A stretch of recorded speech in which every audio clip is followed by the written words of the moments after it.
Penulis cerita, Sultan Diko. Karena dikhianati, kubur istri hidup-hidup.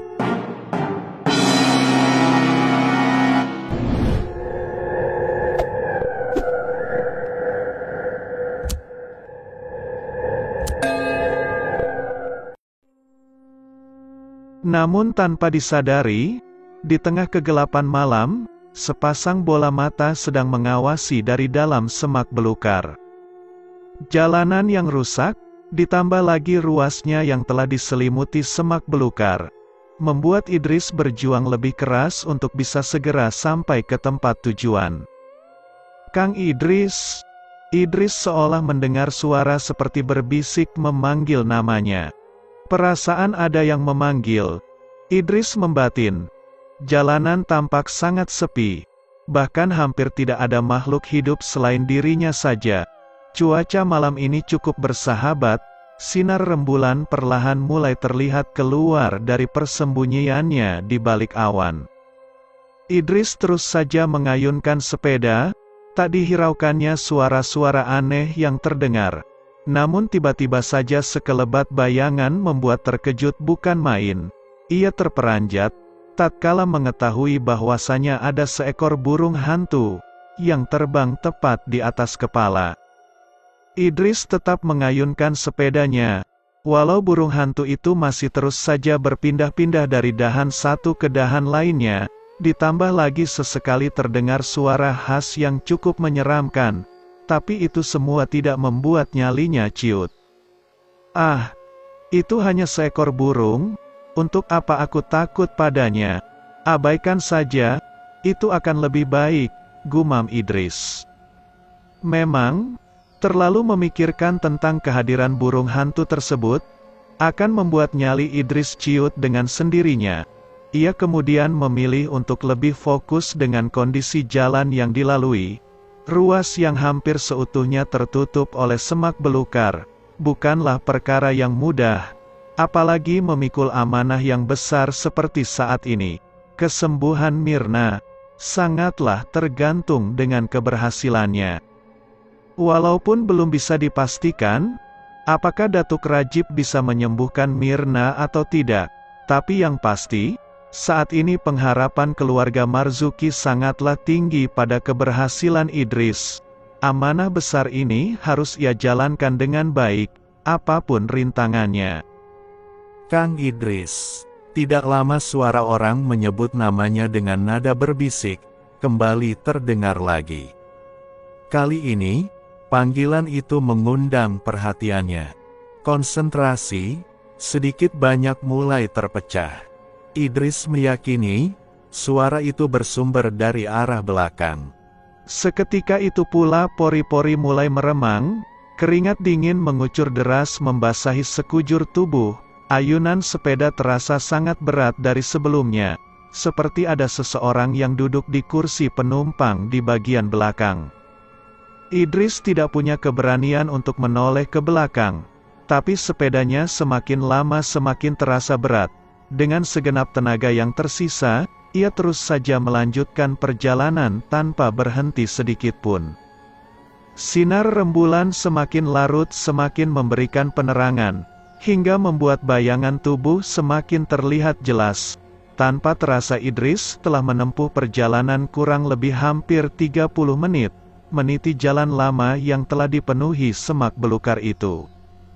Samar-samar saat sedang berada di atas tebing, perumahan desa yang menjadi tujuan mulai terlihat. Sejurus kemudian, betapa terkejutnya Idris, tatkala melihat bayangan dari cahaya rembulan, seseorang sedang duduk di bangku penumpang, berbonceng dengannya. Ya Tuhan, apakah aku tidak salah lihat? Idris membatin. Sambil mengayun sepeda dengan kuat, Idris sengaja membungkukkan badannya dengan wajah tertunduk ke bawah. Sesekali ia melirik ke arah kursi penumpang di belakang. Astagfirullah, gumam Idris dalam hati. Tanpa disengaja Idris seolah melihat sosok berpakaian serba putih, tengah duduk di kursi penumpang dengan kaki yang terjuntai. Ia bergeming dan mempercepat laju sepedanya dengan segenap tenaga. merawak Rambang agar segera tiba di desa tujuan. Deru napas yang tadinya memburu tidak beraturan, mulai sedikit tenang tatkala memasuki lintasan jalanan beraspal. Itu pertanda bahwasanya Idris telah memasuki titik perbatasan desa Permai Jati dengan desa Jaya Makmur. Saat rumah warga mulai terlihat, barulah sepedanya kembali ke sedia kala, ringan seolah tidak ada beban berat seperti tadi. Saat tiba di sebuah pos ronda di gerbang masuk desa Jaya Makmur, Idris berhenti dan bertanya pada penjaga di sana. "Lurus saja, nanti ketemu rumah berwarna putih, berhenti aja di situ. Nah, ada rumah papan di samping kanannya, itu adalah rumah Datuk Rajib," ujar penjaga pos ronda tersebut. "Terima kasih, Pak," jawab Idris. "Tapi, ngomong-ngomong, ada urusan apa mencari Datuk Rajib?" tanya si penjaga pos. "Di desa kami, ada seorang perempuan yang terlilit jemuran, dan anehnya, tali tersebut tidak bisa dilepas ataupun dipotong. Maka dari itu saya diutus untuk menjemput Datuk Rajib, barangkali beliau bisa menolong kami," jelas Idris. Si penjaga pos mengangguk-anggukkan kepalanya, kemudian mempersilahkan Idris untuk segera melanjutkan perjalanan. "Iya, desa Permai Jati, kabarnya sedang diteror hantu rantai," ujar penjaga lainnya. "Seram juga, ya," ujar yang satunya lagi.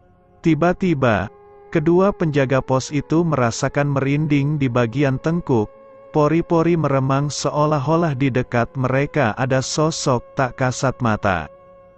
"Wah, gila, aku sampai merinding mendengar penuturanmu tentang hantu rantai itu. Seseram itukah?"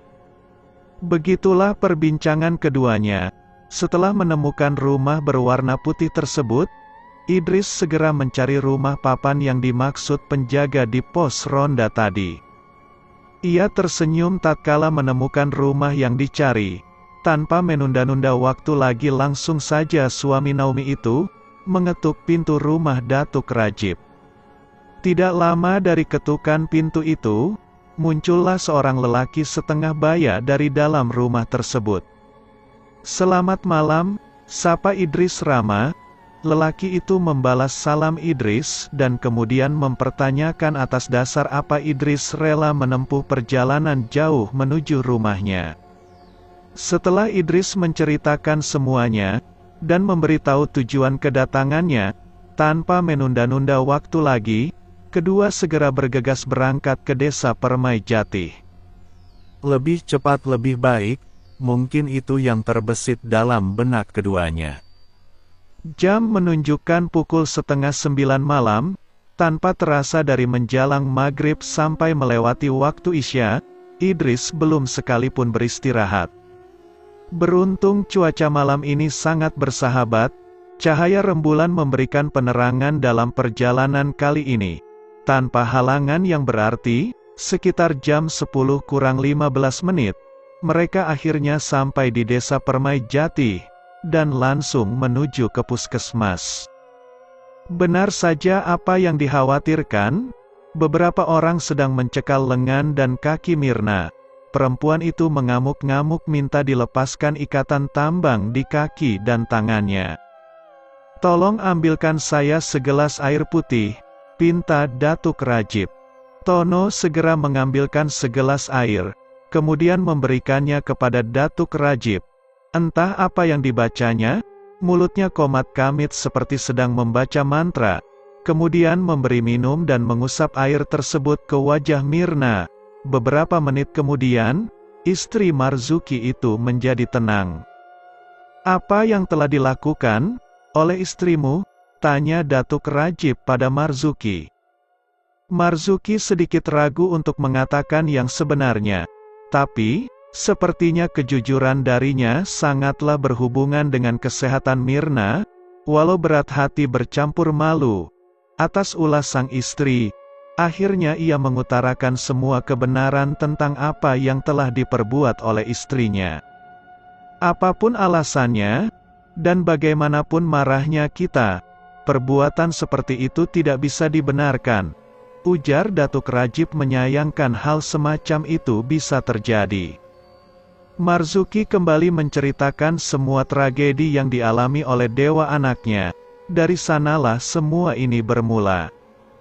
Datuk Rajib menganggukkan kepalanya, kemudian menghela napas panjang.